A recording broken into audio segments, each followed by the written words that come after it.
Hi, welcome to Ben and Barry on Football. My name is Barry Sterling Mitchell. I produce the Sterling Net Point Power Rankings. My compadre in crime here is. I'm Ben Dickerson. It's fantasy time, or rather, fantasy championship time. So things are getting really critical. If you're lucky enough to be playing in a championship game, congratulations. Good luck. Lucky enough or skilled enough? Both. Ha ha! I'm not even into fantasy like that. I'm into Madden. But between the two of us, if you look behind us, you'll see Ben and Barry circa 83. 1983. Circa 83. We've been arguing about football since then, and actually probably before then. And so we decided to put it up on YouTube for your entertainment and education. This is the top five show. This will summarize the rankings as we do them through week 15. So we're going into 16. We only got two regular season games left. That's all. Man, gee, we just got started. Nobody cares about week 17. That's even worse. That's even worse, man. We utilize the Sterling Net Point Power Rankings as a basis for our discussion. I consider it some baseline information.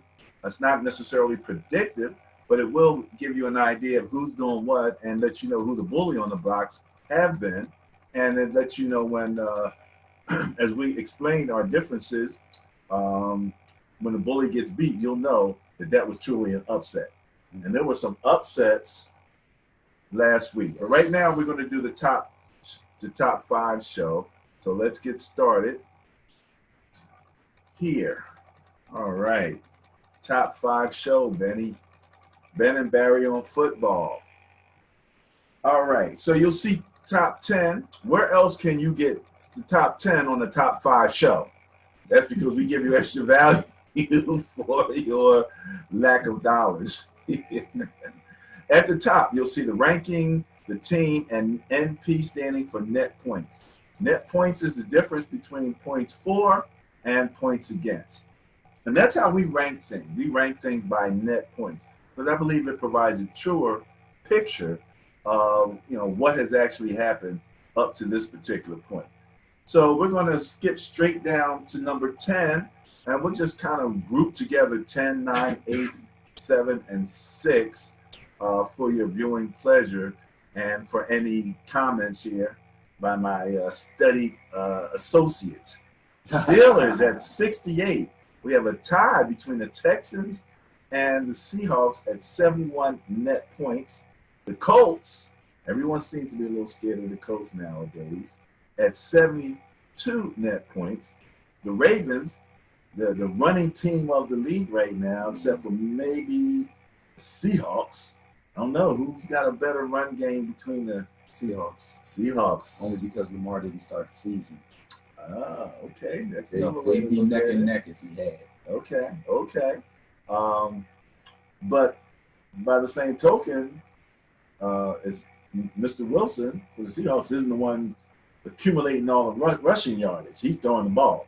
Right. So a little bit different. But there's your 6 through 10. Let's go to number 5.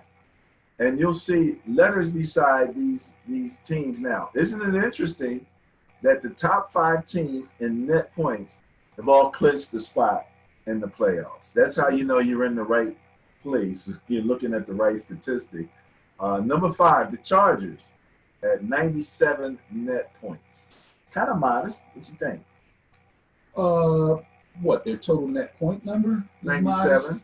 Modest. Oh, I guess you could say that. It's not a 3-digit number yet. Again, it's a team that doesn't give up a lot of points, but doesn't blow teams out either. So as far as game flow is concerned, they're pretty even, pretty balanced. Not one of the super offenses in terms I of wouldn't that. consider them a super offense because, let me put it this way. I wouldn't call them a super offense. There's no fault of Phillip Rivers for them not being a super offense. Receiver-wise, they're slightly challenged. They have good receivers, but they're both kind of, I'm talking about the two healthy guys, the two Williams guys. They're both kind of the same guy. And Keenan Allen, who would be their number 1, plays in the slot, and is more of a possession receiver than a deep threat. And now he's injured. Okay. So on the surface, it looks like their offense is kind of pedestrian, but they march the ball down the field. They complete a lot of passes. He doesn't throw a lot of interceptions. He doesn't throw a lot of incompletions. And they're very, very efficient. Not a super offense. Extremely efficient. Absolutely, absolutely. Oh, by the way, let me mention, Niners fan, baby. Niners fan. I got a new shirt. He's showing it off. Got a shirt showing up. Giants. It's a nice shirt. Thank you. I'm gonna get one that says Giants. It's just exactly the same. It's gonna have the logo in the same spot, the 2-color name, the whole. Because this is you can get anything. Okay. Why would I want anything? No, I'm telling you, I'm gonna get I'm gonna get a Giants one. It's gonna look exactly like that. Like this one, okay. Except it's gonna be blue and white. Okay. Tap my leg. Not a problem. Tap my leg. You ain't heard that in a long time. Woo! You went way back. Number 4, another team that's in. Oh man, the Rams. 105. So they start the 3-digit net points. I was so. Why you say that with such disgust in your voice? I was so pissed at the Rams, man. I just really, when they played the Eagles, I just really couldn't believe that they were making, at this point in the season, you think people were on be on top of it.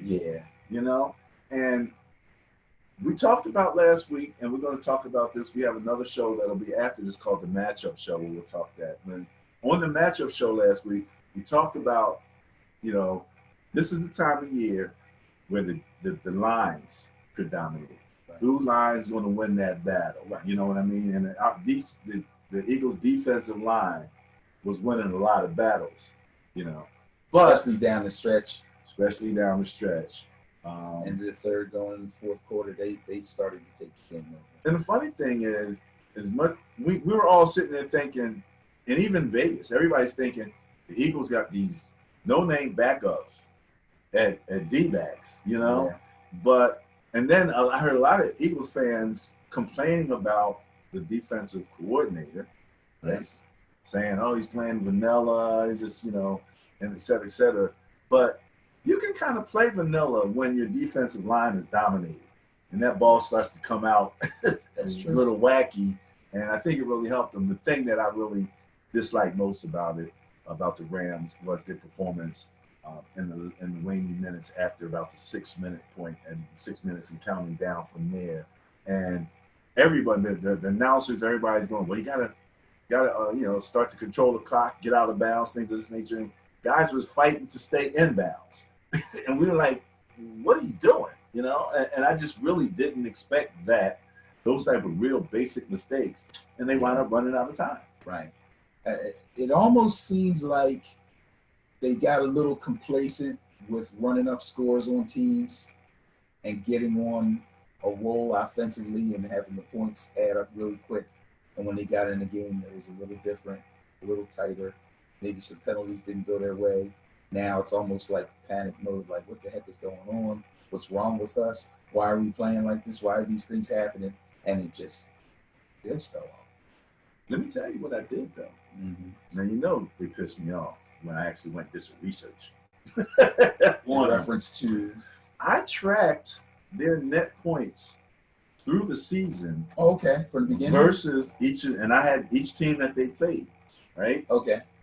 And fundamentally, the reason they're so high in the net point rankings is because they beat up on the Niners twice and the Cardinals. Those 3 games? Yeah. Were so big. Right. All the other, and we know now that those are teams that were the weaker part of the teams. They're generally right now in the negative in terms of net points, right? And I mean, my Niners, for example, are 27th in net points. The Cardinals are 32nd. So that's how their season has gone. Right. But when you look at the bottom line is when they played those 3 teams, those 3 games head to head, they ran the score up on them heavily. Had big net points on those teams in that game. But against the better competition, the scores weren't as high, except for the Kansas City game. Well, the score was high. Net points was low. Net points was low. Okay, that was a So close they game. scored on each other. Right, exactly. So when you look at the net points, and then you had a few losses in there. So they had a few negative net point things. Right. And I'm saying, ooh, is that who? Well, they only lost 3 games. Yeah, but they were close. What I'm saying is they weren't got you. dominant. They weren't dominant. They didn't help themselves net point wise in those games. And net points is a measure of dominance. So they were dominant against 2-3 teams, and everybody else, it was a game. Got it. And that's what I was kind of surprised to see. I thought, boom, they're going to be like, they were running over. No, they weren't running over everybody.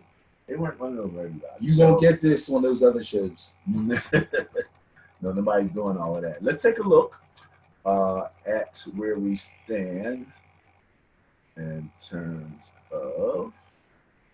All right, here we go. So, net points. Chiefs. All right. The Chiefs are a super offense. Did you track them? Because I ventured to guess if didn't you track them yet.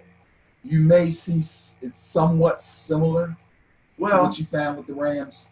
Yeah, it might be. I think more so with the Chiefs. It might be 4 or 5 teams as opposed to 2 or 3. They trailed off in the last 3 to 4 games, especially. Okay. Right. And when you look at them offensively, we're going to look at that in a minute. But when you look at them defensively, it really will. It changes your mind, and it kind of is amazing.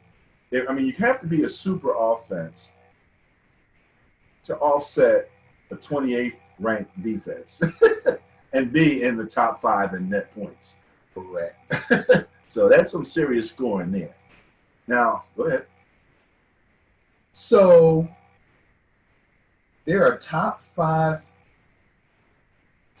in net points overall. Understandably, a great offense. Also, understandably, a very poor bottom-ranked defense. They're sitting at 3 at 119, and the Bears are sitting at 2 with the same amount of net points. But the Bears are... We're going to go to that. Wow. More balance. Let's put it that way. So this is our super offense versus balance team argument. It wasn't really an argument. It was a comparison. Right. Okay. Exactly. And then who's number 1? Another team that's had pretty good balance but has not. Again, tailing off the last couple games, like you said. Haven't been themselves. Can you believe this? I even put this out on Twitter. I was actually questioning Drew Brees' arm. No. Did you notice the lack of deep passing in these games recently? Yeah. He's still accurate. He's still, banging that 15-yarder and all of that. Yeah. But his delivery is starting to look like Phillip Rivers' delivery.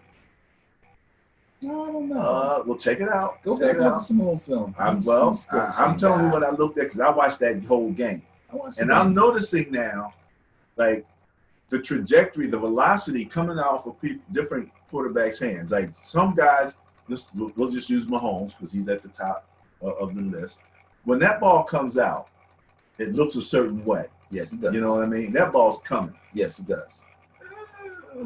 Drew, I'm starting to wonder now. The real person who had the arm problem in that game was Cam. But just a question. We'll just keep an eye on. Let's just keep an eye out on Drew Brees. I don't think it could be late in the season. Obviously the man is 40. So you see what I'm saying? So he's going to lose a little bit on his fastball. Same thing happened with Peyton. It got to the point where Peyton's was injury on top of age.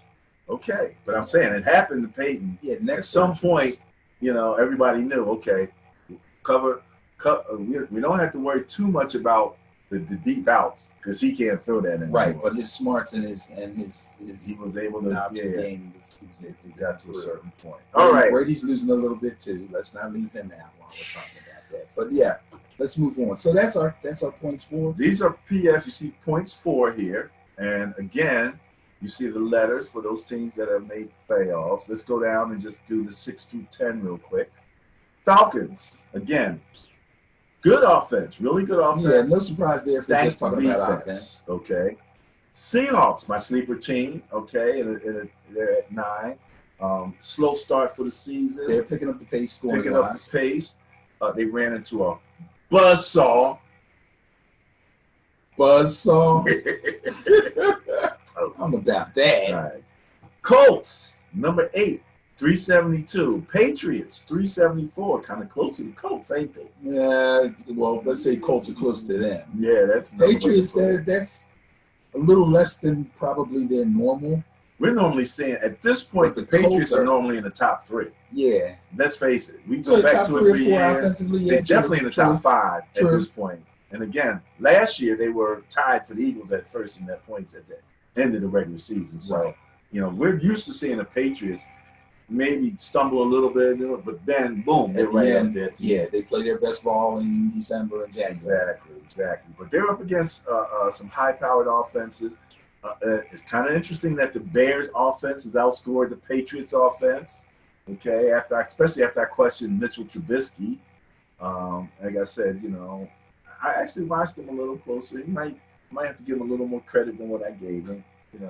He's Let's playing give in him the some club, credit because 1 second, he's sitting at 6. Look at 5 through 1. 1, 2, 3 elite veterans and 2 big-time up-and-comers. And he's got that defense. So He we'll talk belongs. about He that belongs. He's going to be all right. later. All right, so now let's look at the top 5. We got the Steelers at 5, Benny. Any questions about that offense?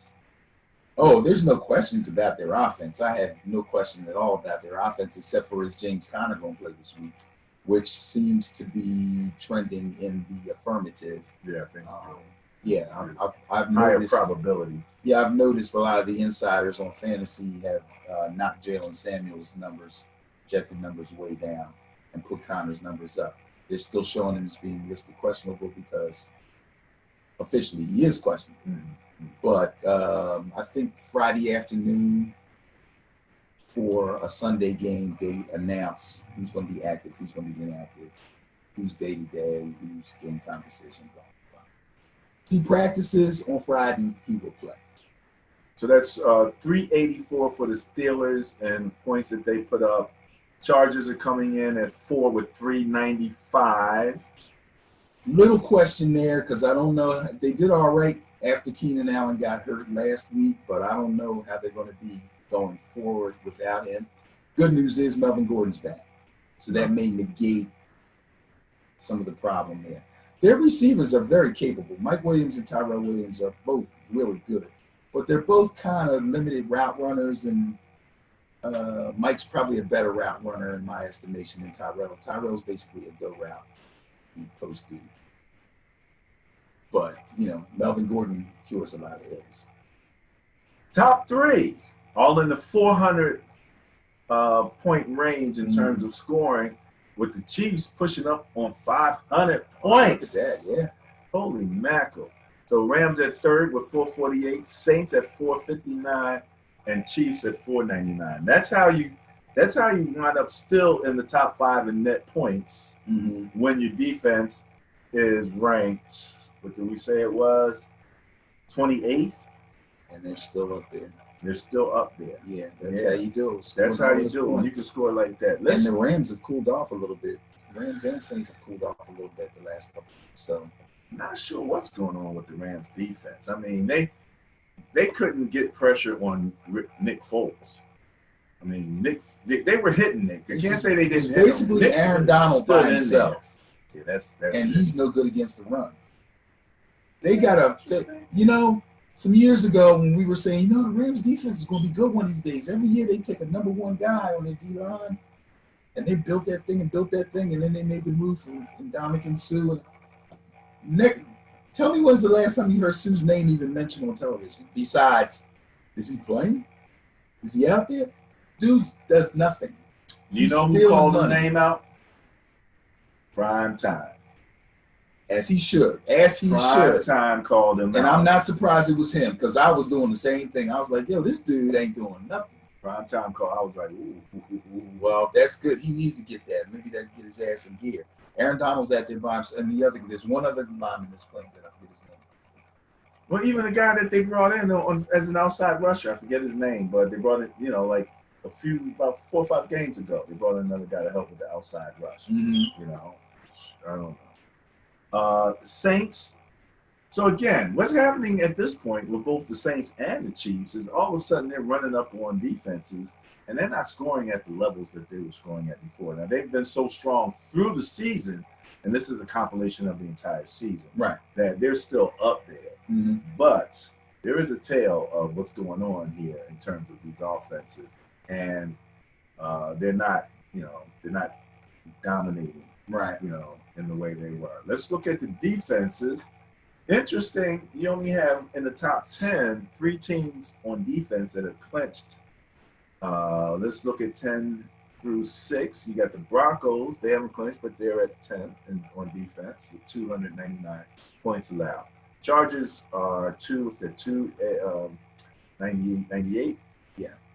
And let's see here. Points allowed. Saints at 7. Seahawks, I skipped them at 8. All right, there we go. Right here. Now your Jaguars are still showing, so and your Saints at 7. So that's kind of balanced for the Saints to be up there, and for the Chargers to be up there. So that really, when you start looking at who's really, playoff prepared. On both sides of the ball. Both sides of the ball. Right. Those are the teams you're talking about. These are the teams you want to look at. Now, the Texans, you're talking about the Eagles and what they did against the Rams defense. And by the way, I don't know if we mentioned it, but the Rams are 20th. They've given up 343 points. The Chiefs gave up 380. So of your top 5 net point teams, those have the 2 lowest rated defenses. Right. The Steelers are at 15 at 316, and you were kind of mentioning, you weren't worried about the offense, but you were. Defense wasn't. It's not the Steelers' defense of old, that's for sure. However, the Jaguars are still hanging in. The Texans are at 5. Yeah, the Texans ain't dead yet. I just noticed we showed the top 10 in points for. Texans are number 11 in points for. So things are balancing out for them. The defense has been strong. The offense has kind of been okay, but doing just enough. They had a 9-game win streak. So, they're not out of it. Yeah, they're 10-4. 10-4. Them and the Bears, both 10-4. Only 2 10-win teams, and then you have your 11-win teams above that. Let's just mention 11-win teams are the Chargers, the Rams, and the Chiefs, and the Saints are the only 12-win team at this particular point. In terms of this defense here, top 5, Texans. Cowboys still hanging in there at 4. Okay, still not giving up a lot of points, but not necessarily scoring a lot of points. As a matter of fact, they just got shut out. Yeah, I heard some different theories. Heard some different theories on that. Yeah, like they conspiracy theories? No, not conspiracy, but they kind of took the game lightly. It didn't seem to have any bearing on where they were sitting as far as the division was concerned because of the games they still have coming up. It was kind of a nothing game, and they kind of took it as a nothing game, which they tell you from Little League going up you can never do. But it's human nature. And they did it. Well, you know something? I mean, the Colts are playing pretty well. I think that they thought that, there's no way the Eagles are going to win. So, because they're still in the fight for the division. That you cannot do.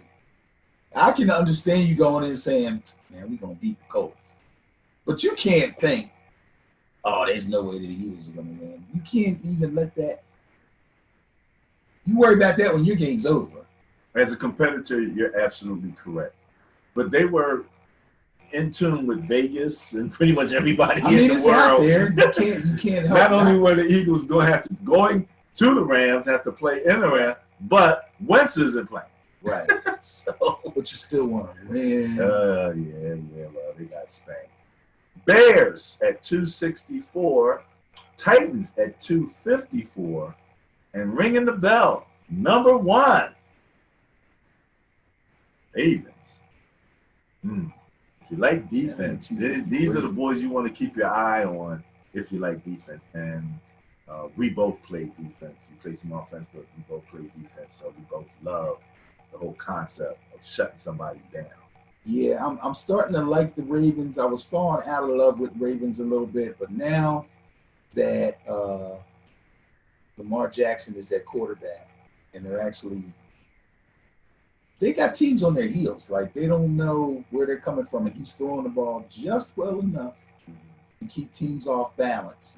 And now you see the defense is really, because they were dropping there for a little bit, and then they picked right back up again.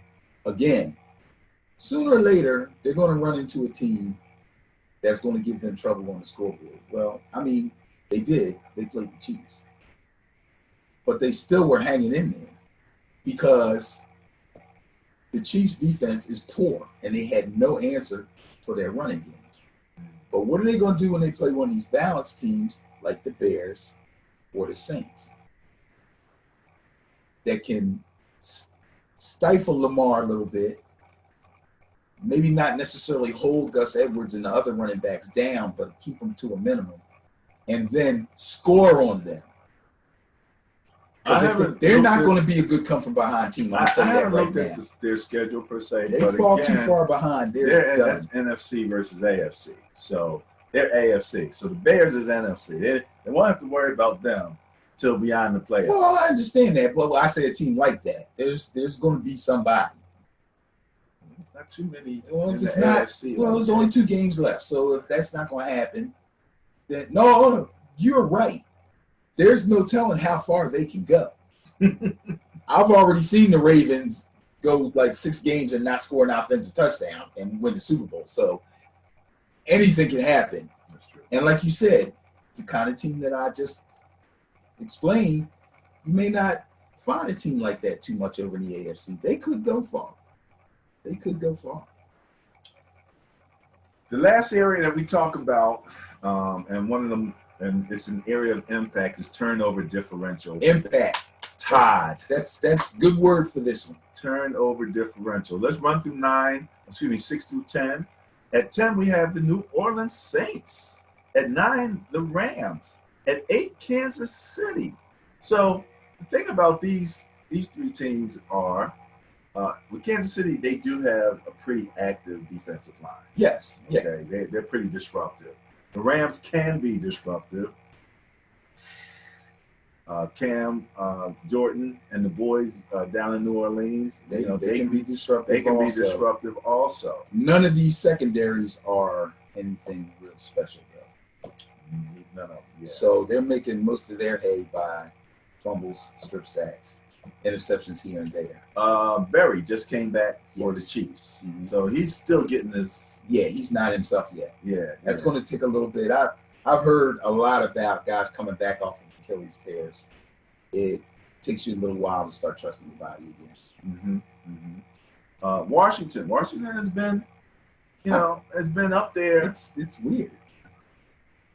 You look at Washington, you're like, well, they should be in the top 5 in anything or top 10 in anything, but they are. They are, and I don't think they're completely out of it. And their secondary wasn't bad for a while. Josh Norman's like, is anybody out there? Miami, that's another team. He's like, okay. Miami got a lot of picks. I remember watching games. Miami's secondary was pretty stingy. Okay. What did you think about the? Did we talk last? Was it last week? Did we talk about the Miami Miracle at all? We laughed at Gronkowski. Oh yeah, okay. Yeah. Now I remember. That's good for a laugh. Oh, that was hilarious. Oh, speaking of that, Janikowski. I don't want to get away from the subject, but dude, that's only because he's an old fat kicker. I'm not going to rant on him, but it's like he just started running and said, if he happens to run into me, okay. If he don't, okay. And I couldn't be mad at him because this is my squad. he's a I'm like, kicker. yeah, you just keep going, but he did. And it was, and you know something? You wonder what the coach is thinking. Like, At first you cut like, this guy or what? and then you go, That's the kicker. yeah, he's making like $5 billion. Plus, he makes most of his kicks. Right, and he's a good kicker. Yeah, he's a really, He's he's a good kicker. He's having a decent year. All right, let's go. Man. You can't even say he whiffed because he didn't even do enough to have whiff. Yeah, he didn't even really wave at him. He could have waved at him. He could have stopped. If he did nothing more than stop and disrupted his pass. Yeah, but that would have hurt him. What he should have done was like what most of the smaller kickers do: run and just curl up and dive at his legs. If he jumps over you or you miss, so be it. If you hit him, you won't get hurt. Okay. All right. He was too lazy to go to the ground. That so-and-so. Where we at? How about them Cleveland Browns? Well, if we look, Washington, Miami, Denver, and Cleveland all at 9 in turnover differential. And we always want to make sure that we remember to mention that turnover differential is that difference between their takeaways and their giveaways. Right. So they took the ball away 10 times and gave it away 2 times. The I can't say that. Turnover differential Would be 8. Correct. I can add, but I can't speak. Anywho, number 4, Cleveland. Cleveland's been hanging in the top 5. They were number 1. However, again, 5 of those 9 came in game 1. So between game 2 to game 15, they only added 4 in terms of their net difference in turnovers. Houston, again, the Texans at 10. And that's going to be an interesting game. We'll talk about that in the matchup game. But the Eagles have done a little bit better. They are now 22nd in turnover differential with -4. So they're going up against a team that's +10, and they're -4. Seattle at 12. Again, they get it done. They're playing good defense. It's not the Legion of Boom, but it's a pretty good defense. And right. They got a little bit of size. They might have a little boom going on, mini boom, But Chicago is the big dog in terms of turnovers. Khalil Mack and the crew disrupting everything, making big plays. Good secondary too. And a good secondary. Yeah, and a good secondary. So those are the 4 areas that we like to discuss in the top 5 show.